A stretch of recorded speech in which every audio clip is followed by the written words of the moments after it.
Alright, here we go for The Good Stuff, Episode 2, where I'm trying out what I think are some of the best sort of meta decks for each faction instead of playing with weird agendas. Today is Greyjoy with the Wars to Come.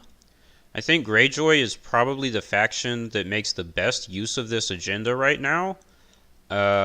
In terms of it's like clearly one of the best options, I'm not sure how to really describe it, but like Tyrell and Baratheon have like Alliance, Banner of the whatever cohort builds, and Night's Watch also has like a cohort build that's pretty strong.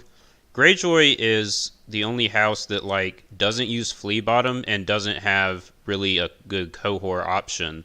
So it feels like they kind of come down on the Wars to Come.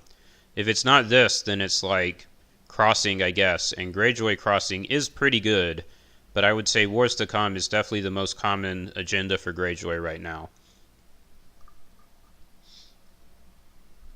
So let's talk about the deck that I built a little bit.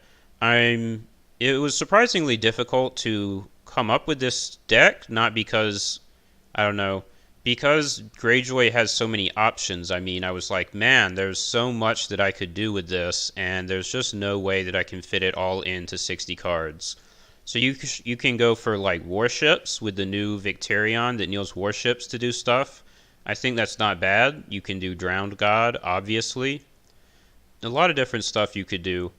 For me, I went for a King's Landing deck. I realized that I could play this card King's Landing, and it is really, really good with Iron Mines and Sea Bitch. And I was like, let's give that a try. And I have seen some other Greyjoy using this, so it seems to be picking up a little bit, or maybe I'm just late to the party. Anyways, it is basically a good stuff deck. It's just like some good cards slapped together. We don't have any warship specific stuff. We're not doing any weird Drowned God stuff. We're just really lame, boring, Greyjoy, good cards. But that is sort of the point of the series, so we'll see how it goes. I think for like Drowned God or warships, I would prefer playing with more specialized agendas like Red Door or Great Kraken, or for Drowned God, Red Door, Naga's Ribs. Something like that, maybe. Anyways, the plots here, we've got a toolbox of plots for the toolbox agenda. I think most of them are pretty self-explanatory.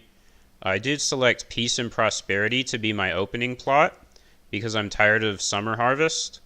Tired of seeing it from the opponent primarily, and you know, the fact that it gets flipped a lot by opponents is also why it's not an R plot deck, because if you flip Summer Harvest into Summer Harvest and you only have 2 gold, that kind of sucks. This is one of the 2 plots that sort of counters it. Varys' Riddle is a more consistent counter, but I'm not going to open with Varys' Riddle because it's actually not terribly uncommon for people to open the game with trading with the Pentoshi, and I don't want to give them 3 additional gold.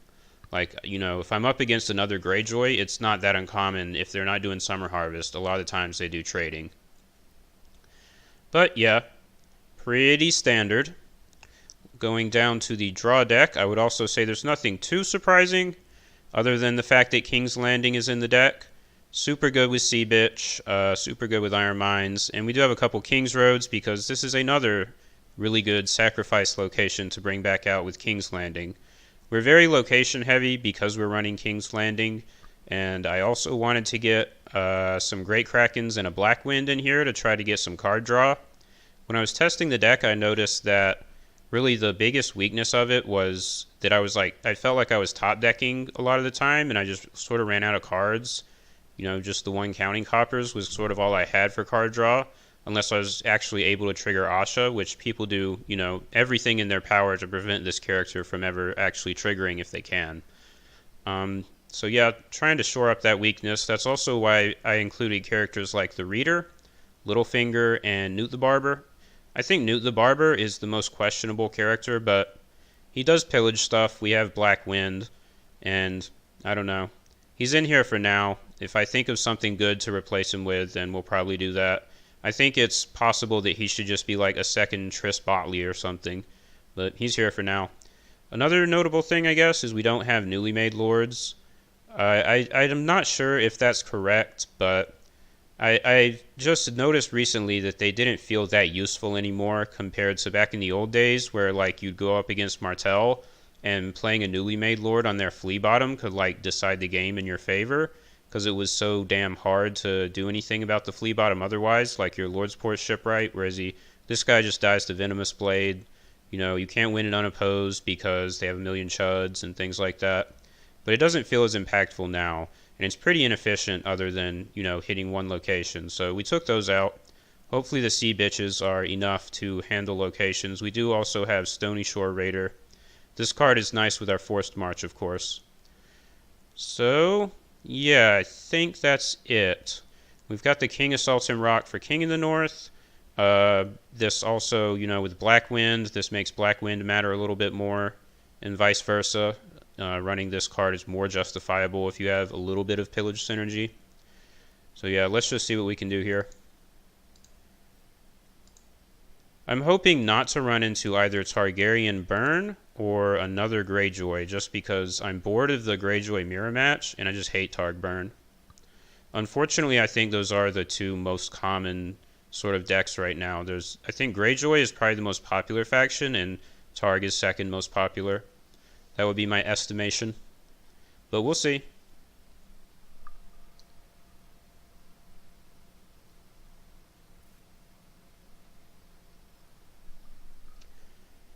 The Greyjoy matchup, or the mirror matchup, is just, it's so lame because it feels like a Valar Morghulis saves sort of arms race. It's like whoever can get more saves for when the Valars start dropping is going to come out on top. I don't really like games being decided by like, oh, I drew more saves than you, but unfortunately that is the playstyle that Greyjoy as a faction lends itself to, being a faction focused on really big characters that are really important to protect, and then having a billion saves, and, you know, Valar Morghulis is a plot. Obviously that's going to happen. I'd say, the Baratheon matchup, you're probably favored, because Baratheon is just not that great of a faction. Alright, here we go. But Baratheon can definitely mess you up if they get enough kneel stuff, and they can keep your big dudes kneeling. That can be a problem. Okay. Stark Faith Militant. So it is a 7-cost Catelyn, will make or break the game. I guess we keep this hand because how are we going to do this? 1, 2. This is only 6. So if we set up King's Landing and Great Hall, then we can marshal Theon as well, and it's 8.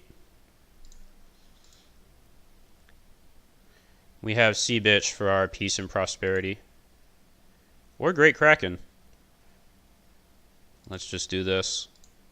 If he gets the 7-cost Catelyn and she doesn't have a dupe or a bodyguard, I might Valar Morghulis right away. See, there's trading. That's why we don't do Ferris's Riddle. I can't believe people are playing this with Summer Harvest being around as often as it is, but they are, so, you know, whatever. I guess I make him first? Yeah, because this deck probably has, like, Milk and Marriage Pact, and I super do not want those on my big guys if I bring them out here.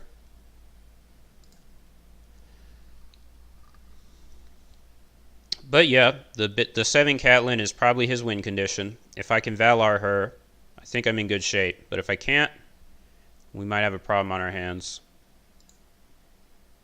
Might have a problem.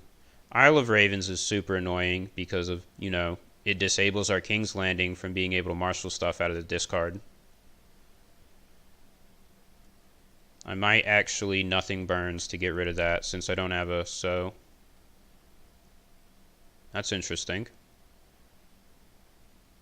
That could be a problem. And the Tumblestone, huh? So yeah, this looks like a Nothing Burns next turn. Let's do... So if we go for Great Kraken, it costs us 1 gold. And then we have 4 left. Great Hall go down to 3. Both Great Halls. And we have like exactly enough for Euron, I think is the play. Because I like having good characters in play. And I like being efficient with my peace and prosperity. And that means marshaling Great Kraken to get the full 2 gold discount. Unfortunately, we actually cannot marshal this Fishmonger because it'll waste our character discount. Oh, I forgot about the character discount actually. Euron's just free. Well, that's great. That's handy. So now we spin our discount. We can marshal the Fishmonger and probably Stony Shore Raider. And this does not kneel, yeah, but the Isle of Ravens does. But we don't care about it yet, so let's just sit on this gold. I think our board is better than his, but I mean the Blackfish is the threat, right? If this guy just wins 2 challenges and takes power with the agenda off our faction card, that could be a big deal. We don't have any saves, so we don't have any. We can't Valar. I mean, we could, but I'm probably not going to do it with no saves.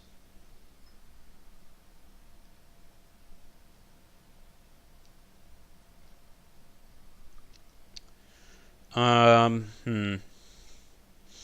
think I'm happy to just let this go through. Let's see. Theon can do military. Euron's going to do intrigue. So I guess we should defend this. Sure. Kill the Fishmonger.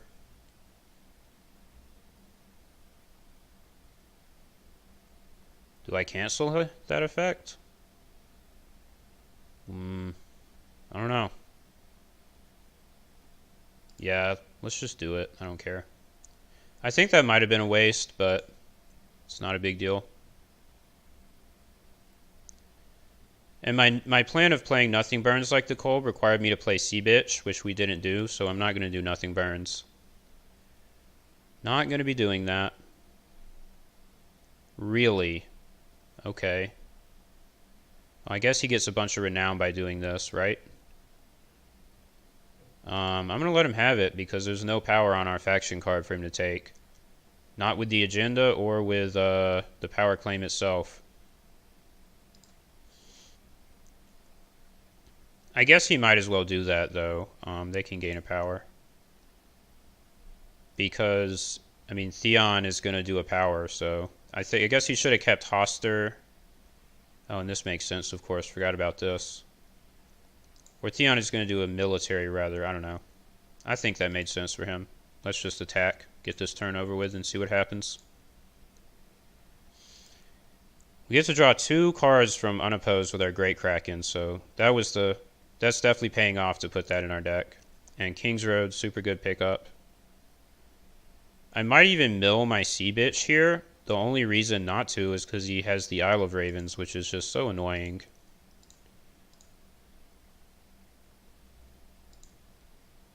But I think it might be the correct thing to do.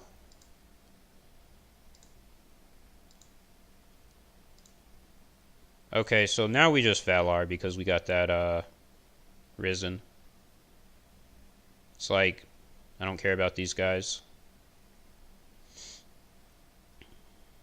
And Euron gets saved by Risen. Getting rid of this Blackfish is something I for sure want to do. Just trying to think about the... Well, this thing's already kneeling, so we're going to kneel it with our Stony Shore Gold. Let's discard this.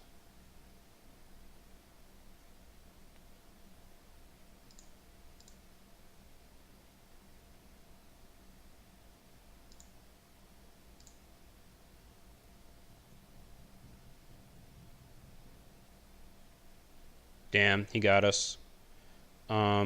Maybe Great Hall? I think Great Hall bothers me more than Heart Tree.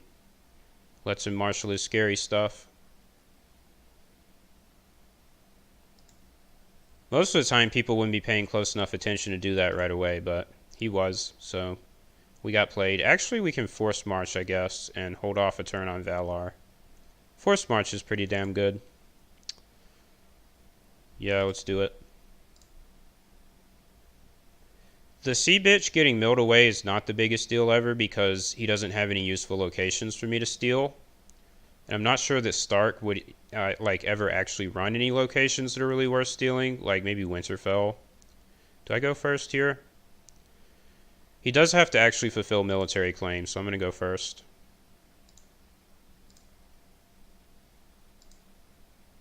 Man, Force March is obnoxious. Alright, so let's get Asha. Start getting her going. Do we use all our locations? Now this King's Road I might not actually want to use while this is around, because that one I do want to be able to get back. So we can bring Asha for 3 and have 3 left. That is efficient because it lets us also get Hagen's daughter, so let's do it.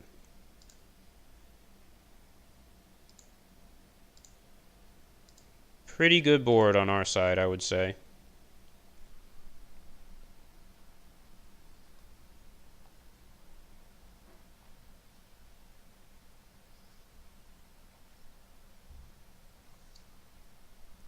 With the Asha trigger, we're going to dig for We Do Not Sow and Risen from the Sea.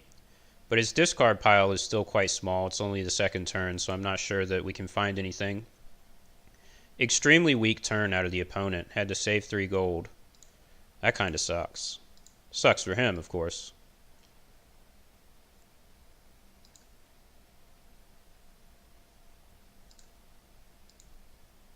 Drew another limited, so we're going to go ahead and mill one of them.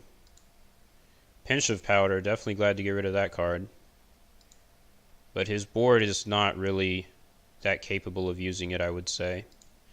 This guarantees another unopposed, so let's do this. And then it doesn't actually matter which of our 2 little dudes we do a power with. Both of these characters that are standing on his side actually can defend against Theon. I think I actually... I guess Iron Mines seems correct. But Euron a dupe is as good as an Iron Mines.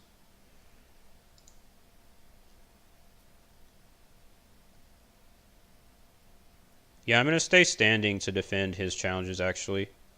I think if he wins a power with Hoster and the little knight, then he can stand the knight with the Tumblestone and Hoster Tully, because Tully gives him renown. So I don't really want him to do that. Use our Claim Soak here. The infinite Claim Soak of Hagen's daughter. I guess we cancel him again. Why not? I mean, I'm over reserve, so I might as well cancel that draw ability. We have 2 Risens now. That's super good. Now we're very safe, and we can Valar whenever we want. I think our board is now strong enough that we do not need to Valar for the time being. I'll probably just play more like, economy plots and stuff like that. I'm going to mill this Iron Mines for a reserve. Maybe he shuffles it back, but I have enough saves that I don't care. Euron's also going to get a dupe.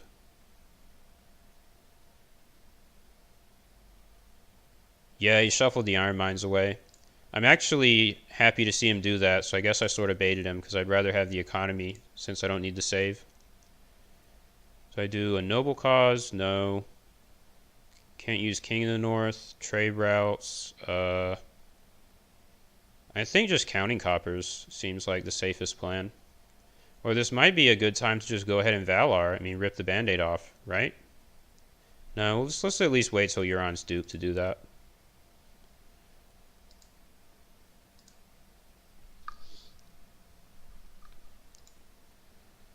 Alright, let's get probably our King's Road back, because we have some strong stuff to marshal in our hand.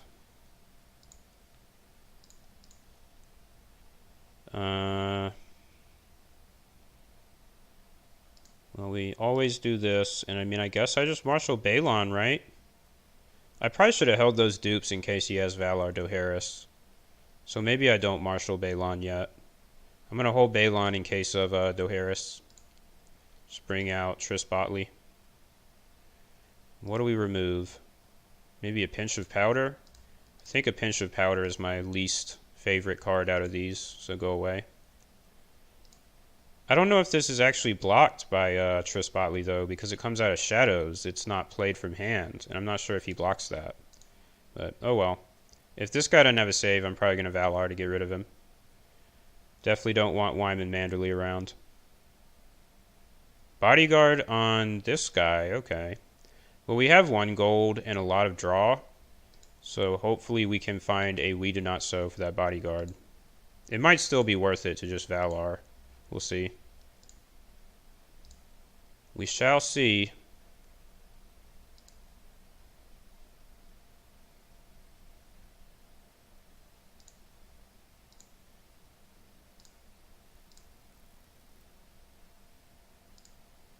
got the big Catelyn. Look at that. There's the So.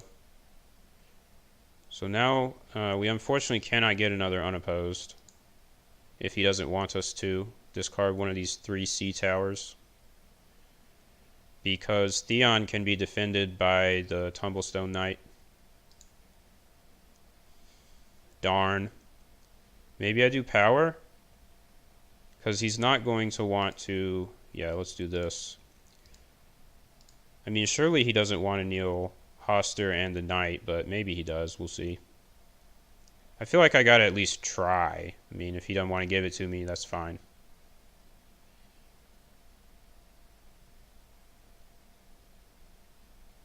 Yeah, it doesn't defend it. So, let's get this bodyguard. Guarantees that we are playing Valar Morghulis. The classic Greyjoy play. Play some big dudes, get some saves, flip friggin' Valar, get rid of the bodyguard with We Do Not Sow. Feels pretty scummy, but it gets the job done. We're going to military with the Raider, because doing it with Euron is probably an overcommitment, and Euron standing here blocks Wyman from doing intrigue or doing a power by himself. So his turn is probably like... I guess he can do a military with these two and get past Euron. Oh, he's just going to defend it. Well, he does get to stand up. And then maybe... I don't know what he does next, actually.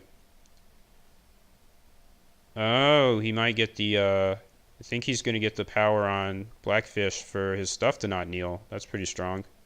I mean, it's a damn shame that we're going to do the lame Valar Morghulis and just get rid of it all, but that would be really strong.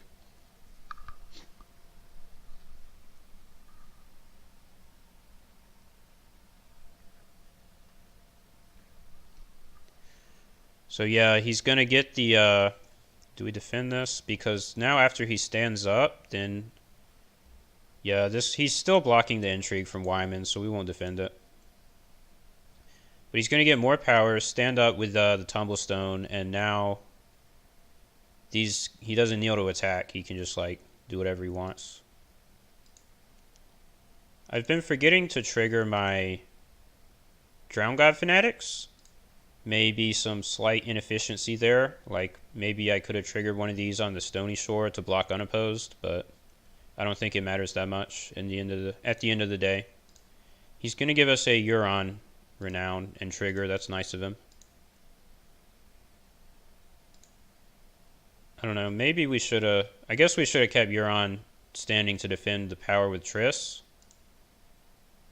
If we weren't going to Valar Morghulis, that would have been more important than defending the intrigue. But since all this power on the Blackfish is going away anyways, it's like, who cares?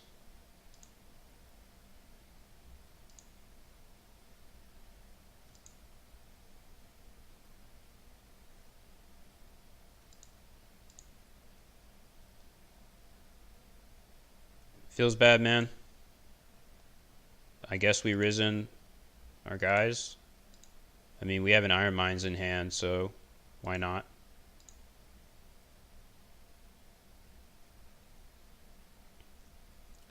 More saves are on deck, so who cares? Yeah, that's it. That's lame. I mean, it's lame of us to win a game that way. I mean, that's just stupid. But that's Greyjoy, right? Like, that's what happens. That's why it's the good stuff. The point is to show off crap like this, I guess. I mean, I guess I got what I bargained for. I've had some pretty interesting games with this deck that were actually, you know, more close than that and not just decided by the turn 3 Valar.